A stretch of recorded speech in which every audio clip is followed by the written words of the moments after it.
پھر جھوٹی قسمیں ہوئی، پھر دشمنی ہو گئی صادق الایمان جو جان اور مال لگا رہے ہیں، نچھاور کر رہے ہیں پروانہ وار، اللہ پر اللہ کے دین کے اوپر نثار کر رہے ہیں اپنے آپ کو، ان سے عداوت، ان سے دشمنی، ان کا بغض، یہ تھرڈ سٹیج تک پہنچ گئے۔ اب بھی وہ اپنے آپ کو منافق نہیں سمجھتے، وہ سمجھتے ہیں عقل مند تو ہمیں، یہ تو بے وقوف ہے۔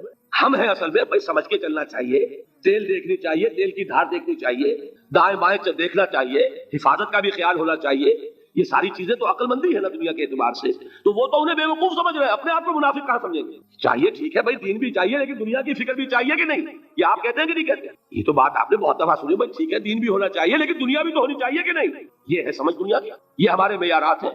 یہی وجہ ہے کہ دین ذلیل سے ذلیل تر ہو رہا ہے۔ دین وہ جو میں نے حال ہی کے اشعار سنائے تھے کہ پستی کا کوئی حد سے گزر نہ دیکھے، اسلام کا گر کر نہ ابھر نہ دیکھے، مانے نہ کبھی کہ مد ہے ہر جزر کے بعد دریا کا ہمارے جو اتر نہ دے۔ یہ دریا چڑھا کب تھا؟ جب صحابہ کرام نے وہ فینیٹسزم جس کو آج ہم کہیں گے اس کا جب مظاہرہ کیا، اس کا ثبوت دیا، دامے درمے سخنے جان مال تن دھن سب لگا دیا، تو اللہ کے دین میں بہار آ گئی، رونق آ گئی، دین کا غلبہ ہو گیا۔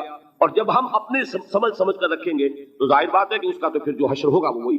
دین میں کمزوری، ہماری دنیا جو ہے پھل رہی ہے پھول رہی ہے، دین جو ہے وہ کمزور ہوتا چلا۔ یہ ہے تھرڈ سٹیج اس نفاق کی کہ جس کے بعد اب کوئی امکان واپسی کا نہیں ہے۔ یہ غیر شعوری نفاق، جان لیجئے کہ یہ نہیں ہے کہ ماضی ہی ماضی میں تھا اب اس کا کوئی امکان نہیں، یہ نہ سمجھیے۔ اب بھی یہ نفاق جو ہے یہ میں بتا دوں آپ کو، ایک عام آدمی ہے، دین کا تقاضا ہی سامنے نہیں ہے، اسے پتہ ہی اتنا ہے کہ اللہ کے دین کا تقاضا نماز روزہ، وہ نماز روزہ کر رہا ہے، اس پر نفاق کا حملہ نہیں ہوگا۔ اس کو آپ کہہ دیں کہ اس کی سمجھ کم ہے، اس کا شعور کم ہے، اسے پتہ نہیں ہے، دین کے تقاضوں سے واقف نہیں ہے، وہ بچا ہوا ہے، وہ محفوظ ہے۔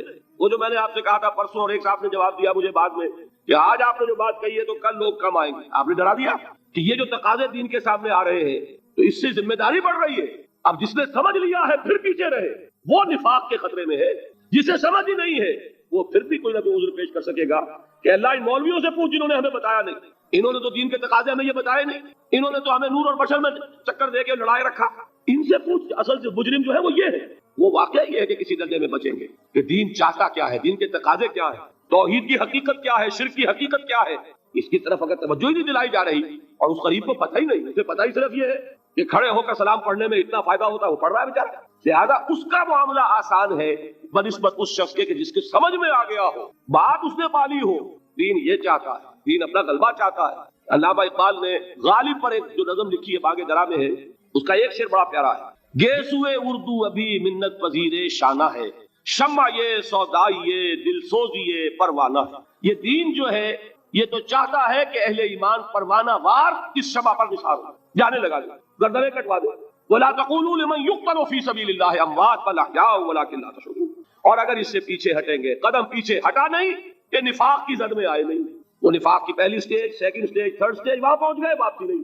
اس کے لیے ایک اور دو آیات میں چاہتا ہوں کہ اس سے اس حقیقت کو اور سمجھ لیں اچھی طرح تاکہ کوئی اشکال نہ رہ جائے۔ ایک آیت تو میں نے شروع میں پڑھی تھی، ایک نہیں ہے یعنی ایک جگہ سے سورہ عنکبوت، اور ایک آیت ہے سورہ حج کی، وہ میں نے شروع میں تلاوت نہیں کی۔ سورہ حج کی آیت دیکھیے، اس قدر پیاری آیت ہے، دوسرے رکوع کے اندر آپ کو آیت ملے گی، سورہ حج 17ویں پارے میں ہے، نصف کے بعد شروع ہوتی ہے، اور اس کے دوسرے رکوع وَمِنَ النَّاسِ، اور لوگوں میں سے کچھ ایسے بھی ہیں، مَن يَعْبُدُ اللَّهَ عَلَى حَرْفٍ، جو اللہ کی بندگی کرنا چاہتے ہیں کنارے پر کھڑے ہو کر۔ ایک ہے منجدھار میں کودنے والے کہ ہر جباد آباد ماں کشتی درا بنداختے، جیسے کہ طارق نے کیا تھا، ادھر ساحل اندلس پر قدم رکھا، ادھر کشتیوں میں آگ لگا دی، کہ کسی کے دل میں خیال ہی نہ آئے کہ واپسی بھی ہے، کوئی کسی کے ذہن میں سوال ہی پیدا نہ ہو کہ اب گھر واپس جانا ہے۔ طارق چمر کنارے اندلس سفینہ سو، گفتند کارے تو رہے عقل و خرد خطاس۔ دیکھیں وہی عقل اور بے وقوفی والی بات آ گئی، لوگوں نے کیا یہ طارق کیا کیا، عقل مندی کی روح سے تو یہ غلطی کی تم نے۔ عقل تو یہ سکھاتی ہے کہ ذرا سنبھل کر چلو، جذبہ یہ کہتا ہے کہ نہیں، واپسی کا کوئی سوال نہیں۔ اس نے اقبال نے یہی نقشہ کھینچا ہے کہ بے خطر کود پڑا آتش نمرود میں عشق، عقل ہے محو تماشائے لبے بام ابھی۔